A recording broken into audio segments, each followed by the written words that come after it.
In my last video, you saw that I got the light installed in my air compressor room. What's going to be really nice is I have a hose reel that I'm going to be putting up, and that's what I'm going to be putting up in this video.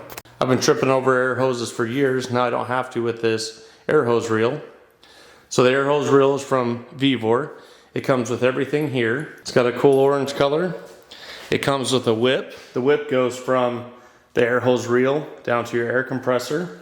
It comes with this mounting hardware, and how this works is you'll mount this piece to the wall, and then this will slip over, and then you'll use this hardware to connect it to this bracket here. It does come with 4 anchors. These anchors are used if you're going to put this into a concrete wall. Since I don't have any concrete walls, I went to the store and got these lag screws, and I put some washers on them, and they should work pretty well to hold that bracket up. My air compressor is about 4 feet tall, so I'm going to mount this air hose reel right above it.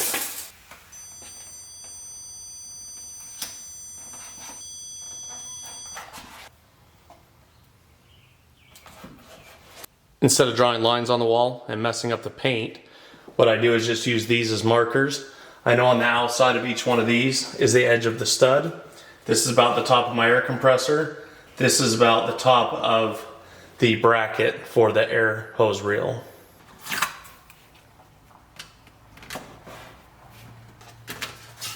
These lag screws are essentially huge screws that'll split the wood in no time. So you'll want to drill pilot holes. So what I do to drill pilot holes is I use a drill bit that's just a little bit smaller than the shank of the lag screw. So you can see how there's threads on either side.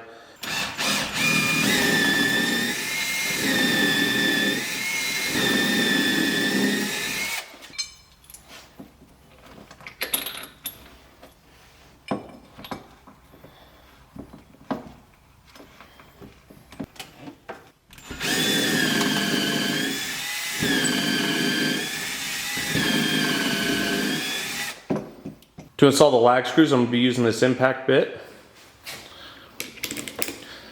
All you do is install it into your impact drill or a regular drill. It'll work for either one.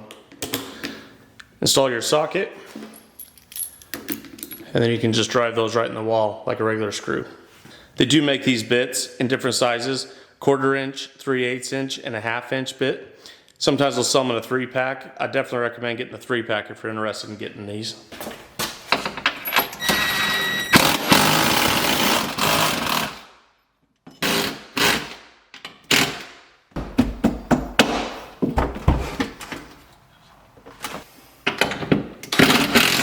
To install the reel, I'm going to set this part of the bracket into that black bracket. And this is the hardware up close. So what you'll do is you'll put this bolt through and you'll tighten this down. And then the reel will actually be able to spin on that little, I don't know what you'd call it there, like little bushing there. And this is what it looks like installed. I actually put a bolt down and a bolt going up. That was the easiest way I found to do it. If you did hang this up outside in your building somewhere, it'll actually go back 180 degrees.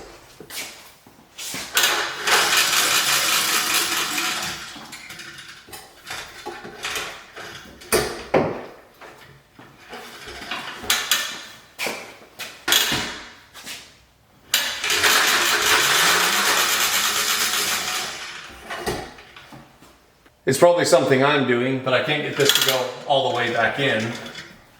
So I'll keep working with it, try to practice a little bit more, try to figure out how to get that to go all the way in the first time. This whip comes with 2 different ends. This end is going to hook into your air compressor. This end is going to thread in to the side of the air hose reel. In my case, it's going to be a little bit different since I have an air dryer. So this end is going to thread into the air hose reel. And then I'm going to thread this end of the whip into the air dryer. I wouldn't recommend using any pipe dope or anything like that on these threads.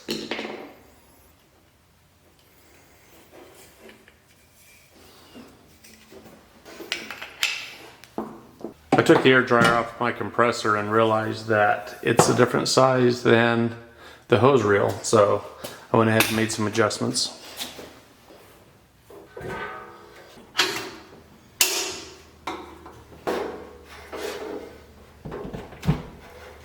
You are going to have to get your own fitting for the end of the hose on the hose reel. So most of the time that I'll be using this, I'll be airing up tires in my driveway. And so I want to see how far this thing will reach out in the driveway.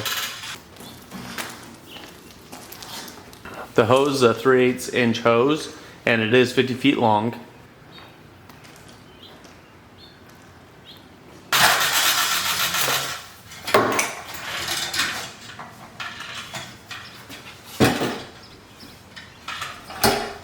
You saw at the beginning of the video that I was having a hard time getting the hose to roll all the way up.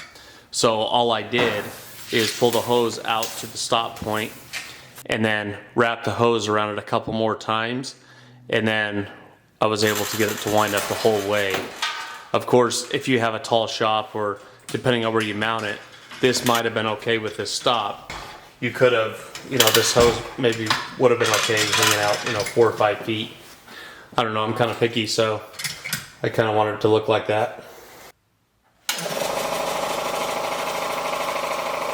I'm really excited about the hose reel. I think it's going to be a great addition to the shop, and I'm so grateful that I'm not going to have to be tripping over hoses anymore. So as I had mentioned before, the whole purpose of putting the air compressor in a closet is so I don't have to listen to it. I'm just going to put a regular wood door on here, and the 3/8 inch hose is going to easily fit underneath, so it'll be enough to deafen the sound a little bit. Of course, there'll be a little bit of a gap in the bottom, and I hope it doesn't get too hot in here with the air compressor. And in the future, I'm also going to replace this air compressor out with a quieter air compressor. I've seen some compressors that have like a baffle on them, and so you don't really hear as much noise, or quite a bit quieter. So that's what I'm going to upgrade to in the future. But watch for the door installation videos. If you have any questions on how to hang doors, I'm going to hang the exterior door in my office, and there'll just be a regular interior door here. So watch out for those videos, and we thank you for watching.